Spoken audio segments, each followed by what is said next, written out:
I introduce myself as a struggling waitress, barely surviving on tips, working long shifts in a cruel diner where customers treat staff like dirt. I explain my financial stress, my sick father, and how this job is my last hope.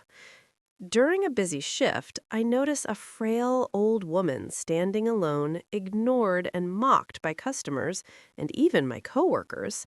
She has no money and looks hungry. My manager, Rafik, warns me not to waste food on beggars.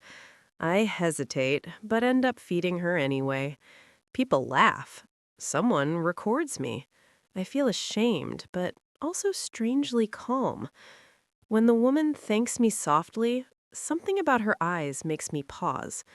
I don't know it yet, but this moment becomes the breaking point of my life. The situation escalates fast. Customers mock me openly. Sarah accuses me of stealing food.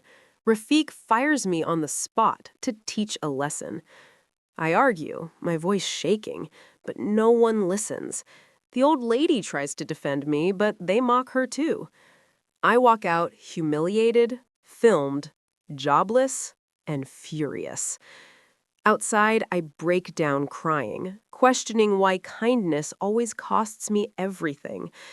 The old woman follows me, presses a small folded napkin into my hand, and tells me I did the right thing. I don't open it yet. I think it's just words. I don't know this humiliation is about to turn into power. At home, after another argument with my father about money, I finally open the napkin. Inside is a short message and a name. If life crushes you, come here tomorrow. There's also an address. I argue with myself all night. I feel desperate and angry. The next day, I'd go. The address leads me to a heavily guarded mansion. I panic, thinking I made a mistake. Before I can leave, guards surround me and call me by name. My fear turns into shock when I see the old lady again, clean, powerful, respected. She smiles and tells me, "I told you I'd see you again." Inside the mansion, I learn the truth. The old woman is the mother of the most feared mafia boss in the city. She tells me she was testing humanity, not begging. She explains how people showed their true faces and how I didn't. I'm shaking, scared I'll be punished instead of rewarded. Instead, she offers me protection, help for my father, and a job. Not as a servant, but as someone she trusts. I struggle with fear and pride. She tells me kindness is rare and dangerous. I accept, not knowing I've just stepped into a new world.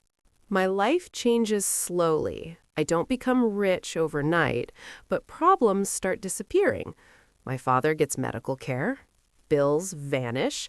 I work in the mansion office, learning how power really works. Quiet, patient, ruthless. I overhear plans, see fear in powerful men's eyes. One day, I recognize a familiar name on a report, Rafik. My chest tightens. The old woman notices. She tells me karma doesn't need anger, only time. I struggle between revenge and mercy. For the first time, I realize I have choices. I learned that Rafik's diner is under investigation.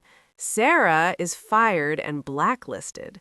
Customers who mocked me face consequences tied to their own actions. I never ask for revenge, but I don't stop it either. I run into Sarah one night. She doesn't recognize me at first. When she does, her face drains of color. She begs. I feel nothing, only distance. I realize I've changed. Power didn't make me cruel. It made me honest. The mafia boss finally speaks to me directly.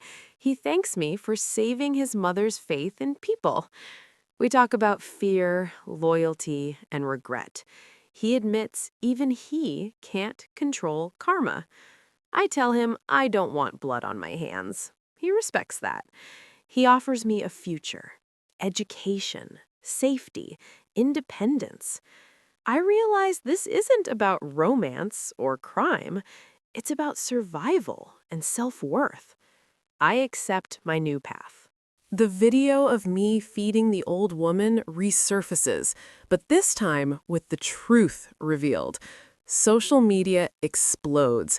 The diner is destroyed by public backlash. People praise me, but I feel numb. Fame feels hollow. I visit the old diner location one last time. I remember who I was.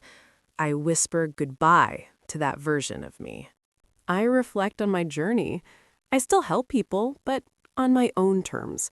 I didn't win by revenge, but by staying human. The old woman calls me her daughter. My father is healthy. I am safe, strong, and finally respected. I end the story by serving tea to the same woman who changed my life, realizing kindness was never weakness. It was power waiting to be seen.